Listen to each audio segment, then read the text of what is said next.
nossa vida com Cristo, a nossa experiência com o Senhor Jesus é muito gratificante. Certamente que você já teve muitas experiências na sua vida cristã, não é mesmo? Às vezes nós valorizamos demasiadamente as experiências, mas as nossas experiências, elas devem estar centradas, firmadas na palavra de Deus, não é? Há muitas pessoas que só valorizam a palavra e desprezam as experiências. Não, devemos andar com experiência com Deus, palavra de Deus, e assim a nossa vida se torna uma vida cristã equilibrada. Você se lembra daquele dia que você aceitou a Cristo como teu Senhor e Salvador pessoal? Que alegria você sentiu no seu coração, não é verdade? Quando nós comunicamos a palavra de Deus e alguém manifesta a sua fé em Jesus, reconhecendo os seus pecados, arrependido, aceita a Cristo como Senhor e Salvador pessoal, que alegria para a igreja, que alegria para aquele coração de saber que os seus pecados foram perdoados, que o seu nome está escrito no livro da vida. A Bíblia diz que há alegria nos céus por um pecador que se arrepende, do que por 99 justos que adentram as mansões celestiais. Que alegria quando alguém que já desceu as águas batismais, em obediência ao mandamento do Senhor Jesus, depois de algum tempo participa da celebração da ceia do Senhor. Você se lembra do dia do seu batismo? Se lembra da primeira vez que você participou de uma ceia do Senhor? Que experiência gratificante, não é verdade? Parece que o céu desce até nós. É uma experiência muito abençoadora, é uma bênção realmente participar desses momentos. E hoje nós estamos aqui como igreja do Senhor Jesus, para juntos celebrarmos a ceia do Senhor. E eu quero convidar você a abrir a sua Bíblia juntamente comigo, no Evangelho segundo escreveu Mateus, no capítulo 26, verso 29, nós vamos ler várias passagens bíblicas que eu selecionei para trazer aos irmãos e irmãs nesta noite, mas inicialmente Mateus 26, verso 29. Diz o Senhor Jesus: "E digo-vos que, desde agora, não beberei deste fruto da vide, até aquele dia em que o beba novo convosco no reino de meu Pai." Pai bendito, muito obrigado pela tua palavra que acabamos de ler, e suplicamos que agora o teu Espírito Santo abra nossa mente e coração para compreendermos a mensagem da ceia do Senhor. Suplicamos em nome de Jesus. Amém. O nosso Senhor Jesus Cristo, por ocasião da celebração da ceia, instituição da ceia, ele disse aos seus discípulos que não beberia mais do fruto da vide até aquele dia que beberia novo no reino do Pai. E o apóstolo Paulo, orientando a igreja de Corinto acerca da celebração da ceia, ele disse que todas as vezes que eles comessem do pão e bebessem do cálice, anunciavam a volta do Senhor, a morte do Senhor Jesus Cristo, até que ele viesse. A ceia do Senhor é um momento de renovação da nossa esperança, da esperança cristã. É uma experiência muito pessoal, subjetiva, é algo muito gratificante na presença de Deus. É um momento em que nós trazemos à memória o que Jesus Cristo fez por nós na cruz do Calvário. E assegura que Jesus Cristo voltará para nos levar. Para nos levar quem? Nós, os que cremos em Jesus. Nós, os salvos. Jesus diz que ele voltará para levar a sua igreja, os salvos em Cristo. Isso é maravilhoso, não é?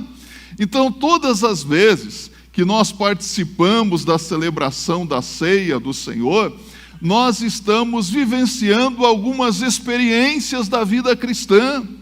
E a primeira delas é a experiência da obediência a um mandamento do Senhor. O crente, ele é obediente, não é? Primeiro mandamento do Senhor está em Marcos capítulo 16, verso 15 a 16, o mandamento para aquele que crê. A palavra de Deus é bem clara: quem crer e for batizado será salvo. Quem não crer será condenado. Crer e, como testemunho da fé em Cristo, ser batizado. Já obedeceu a esse mandamento do Senhor, essa ordenança? Na Bíblia, a Bíblia não fala de sacramentos, 7 sacramentos, 2 sacramentos. A Bíblia fala de 2 ordenanças: batismo para aquele que crê e a ceia para aquele que já foi batizado e é membro da igreja. Mas não é qualquer um que pode participar da ceia. A bem da verdade, meus amados irmãos e irmãs, o problema da ceia nunca está em quem serve, mas em quem toma. Compreendeu isso? Não está em quem serve, mas em quem toma a ceia. Não é qualquer um que pode participar da ceia do Senhor. É um privilégio muito grande se aproximar da mesa do Senhor. Mas também é uma tremenda responsabilidade participar dos elementos da ceia do Senhor. Portanto, é uma experiência de obediência ao mandamento, pois a ceia é uma ordenança de Cristo para os salvos. É para os salvos, porque eu recebi do Senhor o que também vos entreguei. Pois na noite que foi traído, Jesus tomou o pão, eu recebi o que também vos entreguei. É um mandamento. A instituição da ceia como mandamento e ordenança do Senhor está registrada em Mateus 26, 26 a 30. Pode acompanhar na sua Bíblia. Quando a Bíblia diz assim: e quando comiam, Jesus tomou o pão e, abençoando-o, partiu e o deu aos discípulos e disse: tomai e comei, isto é o meu corpo. E tomando o cálice e dando graças, deu-lhe dizendo: bebei dele todos, porque isto é o meu sangue, o sangue do Novo Testamento, que é derramado por muitos para a remissão dos pecados. E digo-vos que desde agora não beberei deste fruto da vide, até aquele dia em que o beba novo convosco no reino de meu Pai.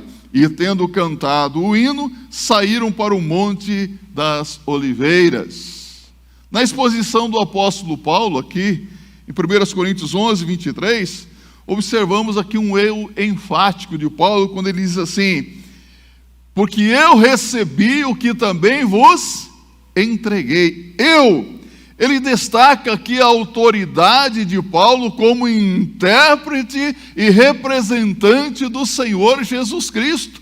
Eu recebi o que também vos entreguei. Ora, sabemos que Paulo não participou daquele primeiro momento da celebração da ceia. Quando Jesus instituiu a ceia, Paulo não estava lá. Mas ele recebeu dos outros discípulos e apóstolos as condições em que a ceia deveria ser celebrada. E ele aprendeu e ele comunica agora à igreja de Corinto como a ceia deve ser celebrada. Então nós devemos participar da ceia com a certeza de que nós estamos em obediência à palavra de Deus. Isso mesmo, em obediência. Devemos nos portar obedientemente para nós não sermos motivo de mau testemunho. Como tem gente dizendo que é cristão, crente, evangélico, mas dando um péssimo testemunho na sociedade, não é verdade?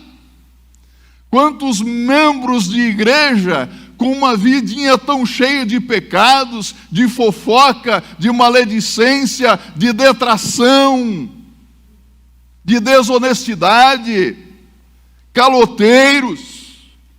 Quantos que se dizem cristãos, mas precisam passar óleo de peroba na cara como políticos, porque são verdadeiros, desculpa a expressão, cara de pau. Pecam bem debaixo dos olhos de Deus e fazem de conta, fingem que Deus não está vendo. Obediência ao Senhor. Sabe o que diz a palavra de Deus? Romanos 16, 19, Paulo diz: quanto à vossa obediência, é ela conhecida de todos.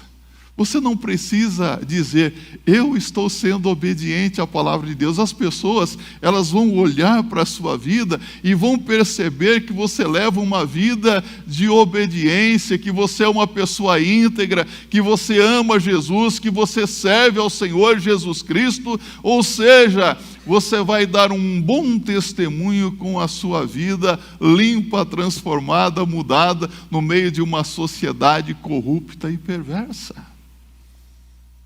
Mas não é fácil isso, não é? Mas pelo poder do Espírito Santo de Deus, nós temos condições de obedecer os mandamentos da palavra de Deus. E os mandamentos da palavra de Deus não são pesados para aqueles que já têm Jesus Cristo no coração. Esse negócio de ser crente não é para qualquer um, não. Vinde a mim, diz o Senhor Jesus, porque muitos são chamados, mas poucos os escolhidos. Aqueles que estão dispostos realmente a seguir a Cristo, a obedecer ao Senhor Jesus Cristo. Então é uma experiência de obediência ao mandamento, mas também a ceia do Senhor é um memorial da morte de Cristo. Acompanhe aqui no verso 24 e 25, quando a palavra de Deus diz, e tendo dado graças, o partiu e disse, tomai e comei, isto é meu corpo que é partido por vós, fazei isto em memória de mim. Semelhantemente também, depois de cear, tomou o cálice, dizendo, este cálice é o novo testamento no meu sangue, fazei isto todas as vezes que beberdes em memória de mim. Jesus disse que nós deveríamos celebrar a ceia em memória dele. E há dois elementos aqui que são utilizados pelo Senhor para que possamos trazer à memória o que Jesus Cristo fez por nós. O primeiro elemento é o pão. Pão é símbolo do corpo de Cristo. Mas eu quero que você acompanhe comigo aqui agora uma outra passagem bíblica, João 6, 48 a 51, quando Jesus Cristo diz, eu sou o pão da vida, vossos pais comeram o maná no deserto e morreram. Este é o pão que desce do céu, para que o que dele comer não morra. Eu sou o pão vivo que desceu do céu. Se alguém comer deste pão, viverá para sempre. E o pão que eu der é a minha carne, que eu darei pela vida do mundo. Jesus é o pão da vida. Repita comigo. Jesus é o pão da vida. Esse pão espiritual é sustento para a nossa vida espiritual. Então, quando o pão é partido, significa que o corpo de Jesus Cristo foi partido por nós na cruz. Ele deu o seu corpo na cruz em nosso lugar. Mas, se alguém não participa, se alguém não come do pão, sabe o que Jesus disse? Esse não tem parte comigo. Isso é muito sério. Ele diz, em memória de mim, ou seja, como lembrança de tudo o que ele fez. O que foi que Jesus Cristo fez por você? O que foi que Jesus Cristo fez por você? Jesus Cristo morreu na cruz e ressuscitou dentre os mortos para te dar perdão e salvação eterna. É pouco?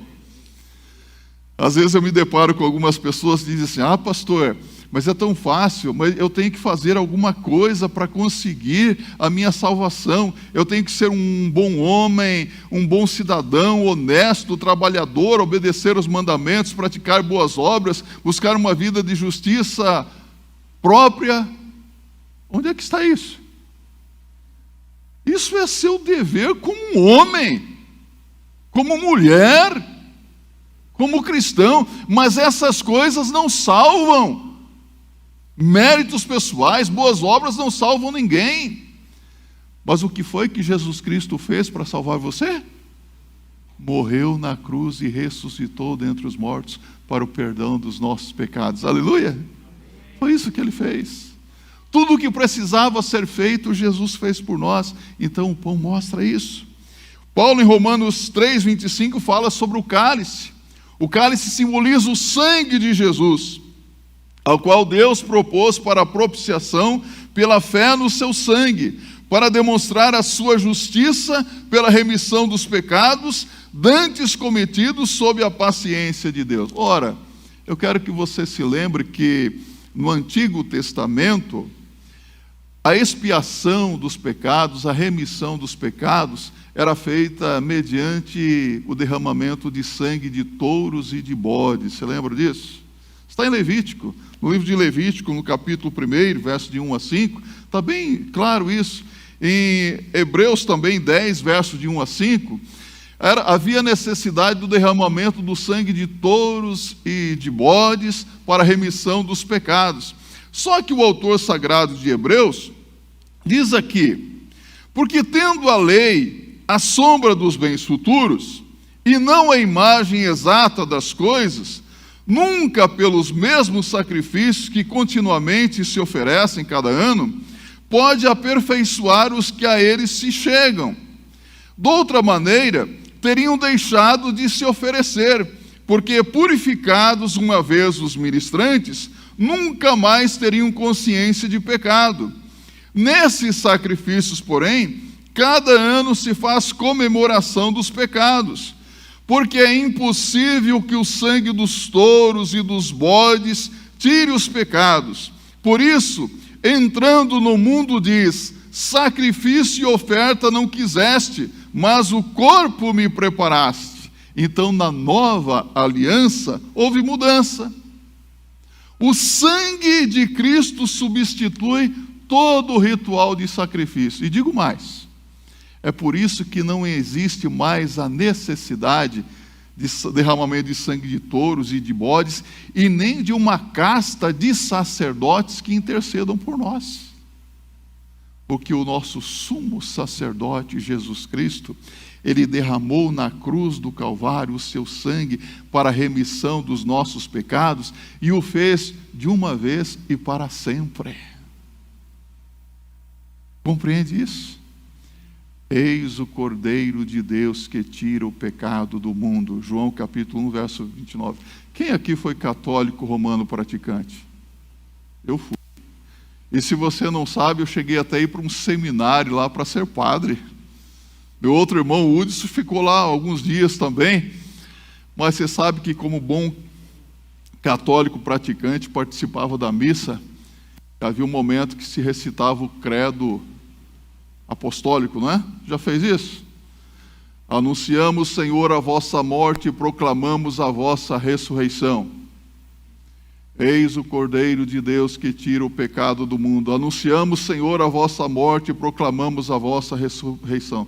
Quantas e quantas vezes eu recitei o credo, mas um dia a minha mente se abriu, o meu coração se abriu para Jesus Cristo. Falei, meu Deus, eu estou aqui fazendo esse sacrifício da missa para conseguir a minha salvação. Eu pratico boas obras para conseguir a minha salvação. Eu busco uma justiça própria para conseguir a minha salvação, conseguir obras meritórias diante de Deus. Mas a tua palavra diz que Jesus Cristo deu a sua vida por mim na cruz do Calvário. Eis o Cordeiro de Deus que tira o pecado do mundo. Quem é que tira o pecado do mundo? Jesus Cristo. Então não é sacrifício, nenhum tipo de sacrifício. É sacrifício para você estar aqui nesta noite adorando a Jesus? Se é sacrifício, que sacrifício bom, né? Como diz o mineiro, que sacrifício gostoso, né? Como é bom estar na presença de Deus. Estar na presença de Deus com a certeza de que o sangue de Jesus Cristo nos purifica de todo o pecado, de toda a injustiça. Sabe, a palavra de Deus nos mostra também que a ceia do Senhor é uma oportunidade de exame introspectivo. Olha o que diz o Paulo no verso 27 a 31. Portanto, qualquer que comer este pão ou beber o cálice do Senhor indignamente, será culpado do corpo e do sangue do Senhor. Examine-se, pois, o homem a si mesmo, e assim coma deste pão e beba deste cálice, porque o que come e bebe indignamente, come e bebe para a sua própria condenação, não discernindo o corpo do Senhor. Por causa disto há entre vós muitos fracos e doentes, e muitos que dormem. Porque se nós nos julgássemos a nós mesmos, não seríamos julgados. Não podemos participar da ceia do Senhor indignamente. Deixa eu dizer para você. Você não pode participar da ceia do Senhor indignamente. Agora olhe para a pessoa que está do seu lado aí. Pode olhar para mim também.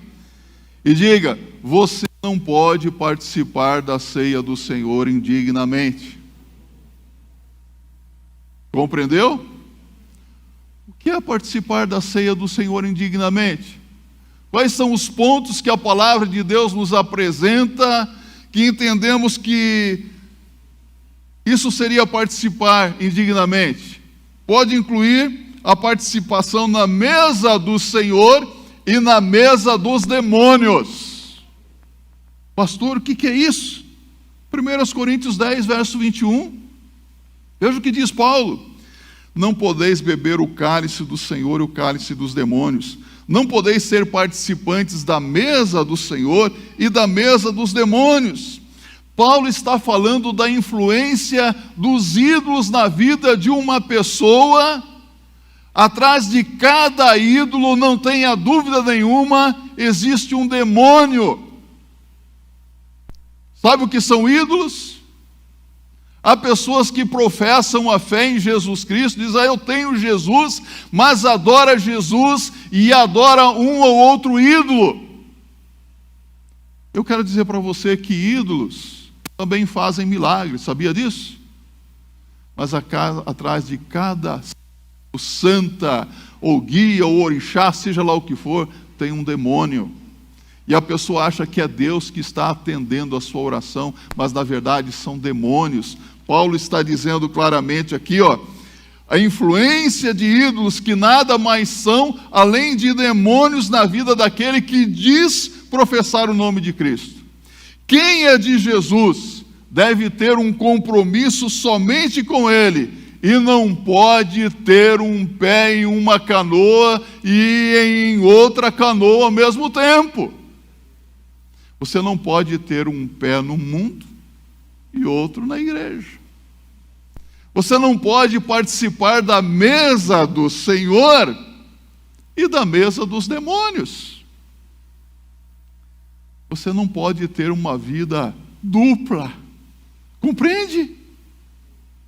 Ou você é de Jesus, ou você não é de Jesus. Se alguém está limpo, limpe-se mais ainda. Purifique-se mais ainda, diz o Apocalipse. Se alguém está sujo, suje-se mais ainda. Você pertence a quem? Quem é o Senhor da sua vida? Você não pode servir a mesa do Senhor e a mesa dos demônios. Você não pode servir ao diabo e participar da mesa dos demônios. Você não pode servir a Jesus Cristo e participar de outras coisas que desagradam a Deus. Há crentes que estão na igreja, cantando, louvando ao Senhor, mas pode ser que lá no decorrer da semana esteja participando de coisas que sabe que não agrada a Deus. Eu não vou ser legalista e dizer isso, aquilo, aqui. Você é uma pessoa inteligente. Eu imagino que eu estou falando com pessoas inteligentes aqui e que têm um compromisso com Deus. Deixa eu dizer uma coisa aqui para você. Os pastores desta igreja não são policiais. Eu não vivo policiando a vida de ninguém. Eu não vivo bisbilhotando lá nas redes sociais para ver quem está fazendo isso ou aquilo. Eu ando num sandeirinho da igreja, e se você olhar aquele sandeirinho ali, prata da igreja, que eu circulo por cima e para baixo, é para visitar membros da igreja, para ir em hospital, não é para fazer ronda pelo bairro, para ver o que você está fazendo. Não está escrito lá, polícia militar, polícia estadual ou federal, nada. Não está escrito nada. Se você se comportar mal no seu dia a dia, é problema seu com Deus, cidadão. Seu compromisso é com quem? Com quem é o seu compromisso? Com Deus. São Paulo é uma cidade enorme, não é? Que cidade grande. Aqui nessa cidade você pode fazer o que você quiser. E ninguém tem nada a ver com isso, ninguém vai saber o que você anda aprontando por aí. Ninguém vê, ninguém sabe. Verdade? Quem é que tudo vê? Quem é que tudo sabe? Deus. E quando você está aqui participando desse momento tão importante, os olhos do Senhor estão sobre a sua vida. Os olhos do Senhor contemplam os maus e os bons. O Senhor está atento a tudo. Participar da mesa do Senhor indignamente pode incluir também falta de respeito e reverência para com as coisas de Deus. Sabe, aqui em 1 Coríntios, no capítulo 11, versos 17 a 22, o apóstolo Paulo menciona algo que estava acontecendo na igreja de Corinto. Ele diz assim, nisto, porém, que vos vou dizer, vos não louvo, porquanto vos ajuntais não para melhor, senão para pior. Porque antes de tudo ouço que, quando vos ajuntais na igreja, há entre vós dissensões, e eles em parte o creio. E até importa que haja entre vós heresias, para que os que são sinceros se manifestem entre vós. De sorte que quando vos ajuntais num lugar, não é para comer a ceia do Senhor, porque comendo, cada um toma antecipadamente a sua própria ceia, assim, um tem fome e outro embriaga-se. Não tendes, porventura, casa para comer e para beber? Ou desprezais a igreja de Deus e envergonhais os que nada têm? Que vos direi? Louvar-vos-ei? Nisto não vos louvo. Falta de respeito, falta de reverência. Como isso tem acontecido também em nossos dias, não é? Pode incluir também o fato de estar com problemas com outro irmão ou irmã do corpo de Cristo. Há pessoas que às vezes estão ali chateadas com você, bravas com você, viu, pastor? Está com você, mas você não sabe. Ora, deixa eu me dizer uma coisa. Se você ficar chateado com alguém, faça como os irmãos nordestinos, seja um cabra macho. Chega lá e fala, estou chateado com você por isso, isso, isso e isso. Quero ouvir o que você tem a dizer. E a pessoa lá, humildemente, vai reconhecer o seu erro. Talvez vai te pedir perdão de algo que ela nem sabia. E as coisas vão se resolver para a glória de quem? De Deus. Mas não fique como criança mimada. Tem criança mimada que fica emburrado pelos cantos. Já viu criança mimada? Fica emburrado, cara feia, ninguém sabe o que está acontecendo. Mas coisa de criança. Dá até vontade de cantar aquela musiquinha, né? Brincadeira de criança, né? Que é isso? É hora de crescer. Crescer na presença de Deus. Olha a orientação da palavra de Deus em Mateus 5, 23 a 24. Portanto, se trouxeres a tua oferta ao altar, e aí te lembrares de que teu irmão tem alguma coisa contra ti, deixa ali diante do altar a tua oferta, e vai reconciliar-te primeiro com o teu irmão, e depois vem e apresenta a tua oferta. E às vezes você faz isso. Já aconteceu de você fazer isso e a pessoa não querer te ouvir? Já? Mas você já fez a sua parte. Agora deixa na mão de Deus, deixa a porta aberta, deixa o Espírito Santo de Deus agir e trabalhar naquele coração, e no tempo certo Deus será glorificado também.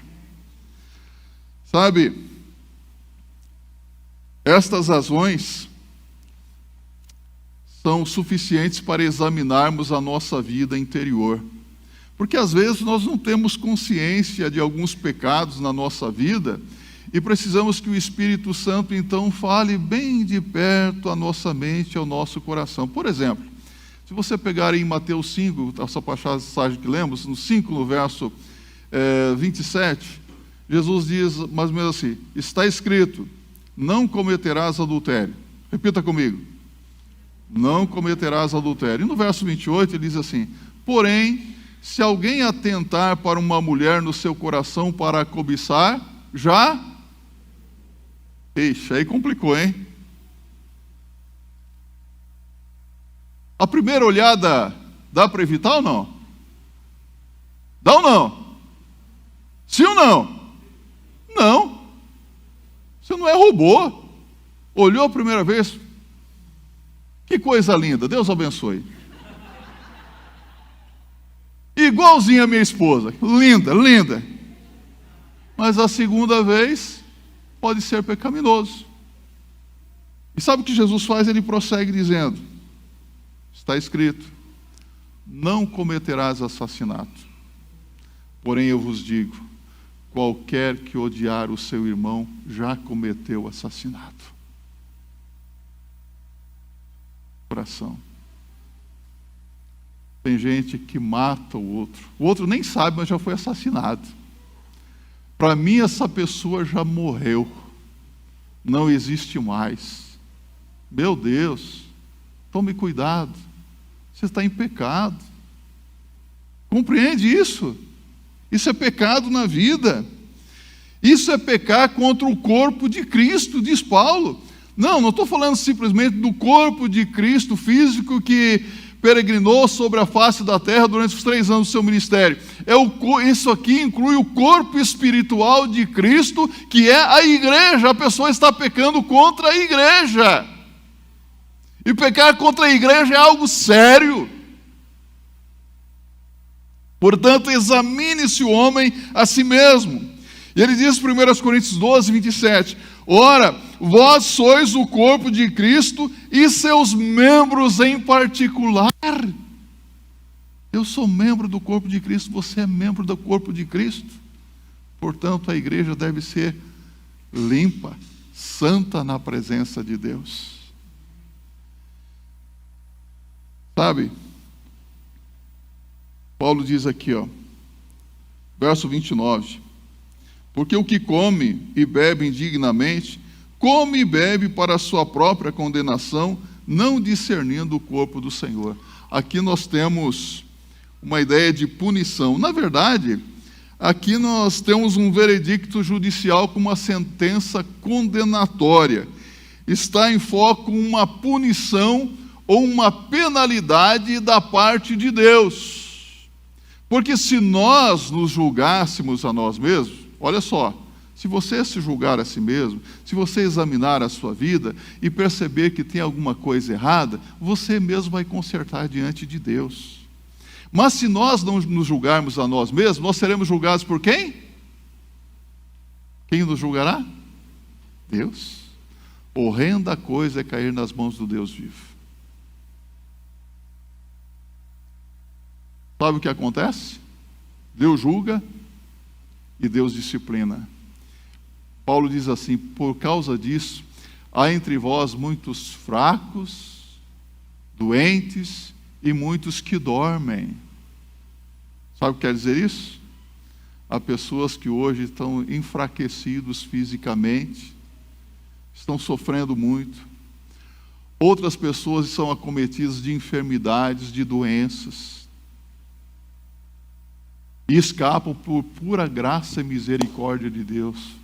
Ufa, como é maravilhoso quando nós ouvimos testemunho de alguém que foi curado, foi restabelecido, não é mesmo? E muitos que dormem, morrem, pasmem, é a morte. Deixa eu dizer uma coisa aqui para você. Pode olhar aqui para mim, que eu vou te dizer, é muito sério. Há pessoas que não são disciplinadas pela igreja local, porque a igreja local nunca toma conhecimento dos absurdos que essa pessoa andou cometendo. Mas Deus disciplina Ananias e Safira mentiram para os apóstolos, e eles eram crentes, membros da igreja primitiva, da primeira igreja batista primitiva. Sabe o que aconteceu? Ananias caiu morto, depois Safira caiu morto, foram disciplinados com a morte física. Não vou dizer que perderam a salvação, não, porque crente não perde a salvação, mas Deus disciplina o filho a quem Ele ama, saiba disso.